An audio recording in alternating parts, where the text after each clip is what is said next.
the way they're going to work with replays. Are you going to be making it so that a custom map file will be embedded within the replay file, so that way anybody can just watch it without having that map pre-installed? We are working on that technology right now. I mean, we're exploring that right now. One of the concerns is maps are bigger and replays are smaller, and we want to make sure we don't grow the size of our replays so they're so big that it precludes passing them around pretty easily. So we're exploring that right now. Our maps are slightly bigger than what they were in Warcraft 3, and so anyway, we're investigating down that path as while we're here, basically. So I don't have an answer for you definitively right now, but we will know pretty soon. Some technical questions. Will Starcraft 2 have 64-bit support and also the multi-core processors like the quad-core? We are already supporting multi-core. We definitely have, basically multiple threads that we'll take advantage of. It's actually more worrisome on single-core processors right now, but we're working on that. As far as 64-bit support, we're running on 64-bit OS here today, but it's not specifically coded up. It's not a 64-bit exclusive engine. It's a 32-bit engine, but it's fully compatible right now, yeah. Any chance of a 64-bit dedicated 64-bit client in the future?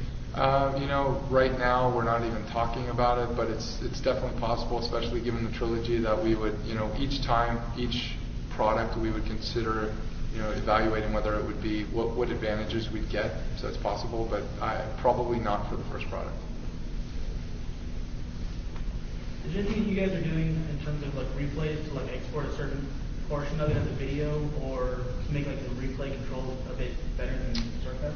Yeah, we're actually looking at that right now, and and this kind of plays into the whole replay size thing that I was talking about earlier, which is allowing a player to at least bookmark or have pre-made bookmarks that are essentially saves to locations in it, so you can drive to where you want. But as far as could you then have a small portion and then send a small portion? No, right now that's not being considered, but effectively, so you could get to where you want to more quickly, that we have, maybe every 5 minutes or every 2.5 minutes or something like that you can jump to those sections. How about rewinding through replays? Is that being considered at all? There's no way. Okay. We'll definitely not have rewinding. It's not really possible. It's simulating the game as it's going, so rewinding is not. So there's no way to really, a code to put in reversed actions or something to recreate units? We have some scrubbing capabilities in our previewer, but for replays it's not realistic. Dumping it to video though is something that, and then you could, obviously the video jump back to where you want. So to follow up on that, I don't want to keep pounding this rewind, but would it be possible to type in a time that's in the past and then just start the instructions from there? No, because it has to go back through. So things that we've explored doing is actually having the game re-simulate back up to there, but not graphically show you what's going on. But it's still going to take a chunk of time. Yeah. So, it's a toss-up between whether you allow it to do that and do the simulation back up to where it was, if that makes sense, and show you that or not. So right now we're just kind of saying no, we're not going to have rewind. But you could, with bookmarks, say, go back to 2.5 minutes and it would reload a save game effectively from that point and go forward. And that's where we are right now, what we're investigating. How big would that be? Is that really going to be realistic or not? All right, we're done. Thanks, man. All right, I got more questions. Okay. So, Warcraft 3 is still buzzing online. One of the main contributing reasons is all, Dota. Right. Dota is huge. What are you guys seriously considering, helping carry Dota into Starcraft 2?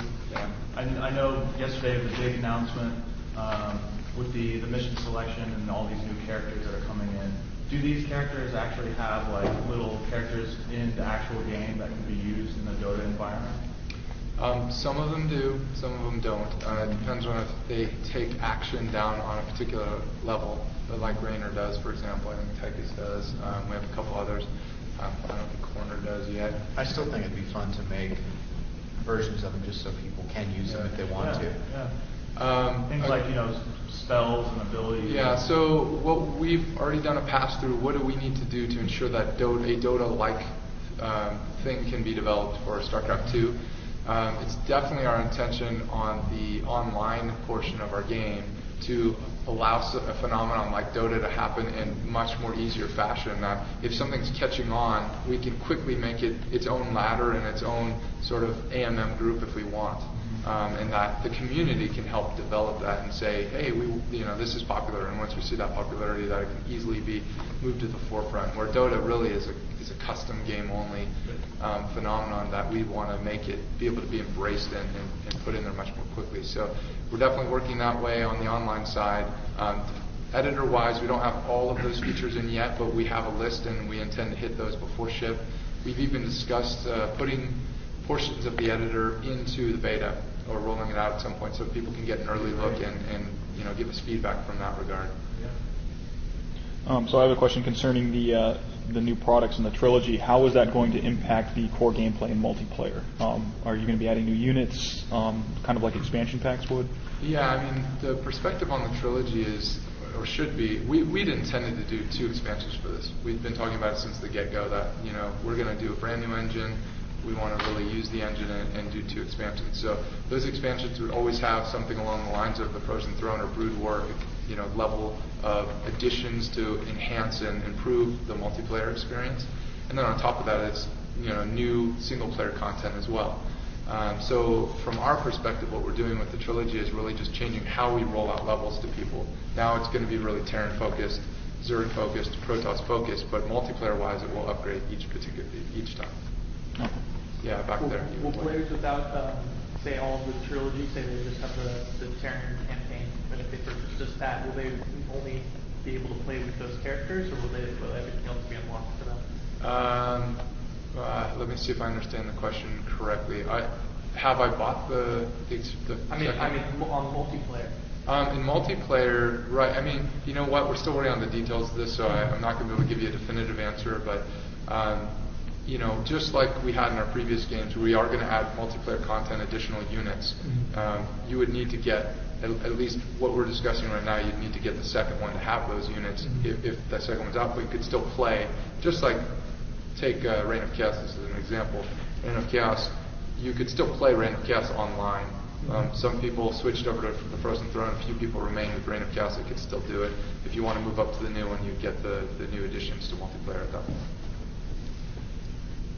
Yes. How about, I know that there's supposed to be the Protoss campaign in the first of the trilogy, but how about, is there going to be a Zerg intro campaign for newer players who really don't understand what's going on with the game at all? We are definitely going to provide ways, to allow this is not necessarily a campaign, so let me be specific about it. We want to allow their players to learn about the races in some way outside of the campaign anyway, so we intend to have that. To what level that is, we're still talking about what that is, but from a story perspective, we talked a lot about, having Zerg in there somehow, but since it's really Rainer's story, and it's from his perspective, we didn't want to, twist things too much and make them too crazy to how he's controlling a bunch of Zerg or whatever. So no, it wouldn't be in the campaign that way, but we intend to at least kind of tutorial help people learn about the races before they go online and get their asses handed to them. No. With the editor being as complex and thorough from what we know about it, are there any plans for any online resources or any ways for new map editors or new map artists to get in and get their hands dirty so that they're not just going into a new application and just trial and error until they figure it out?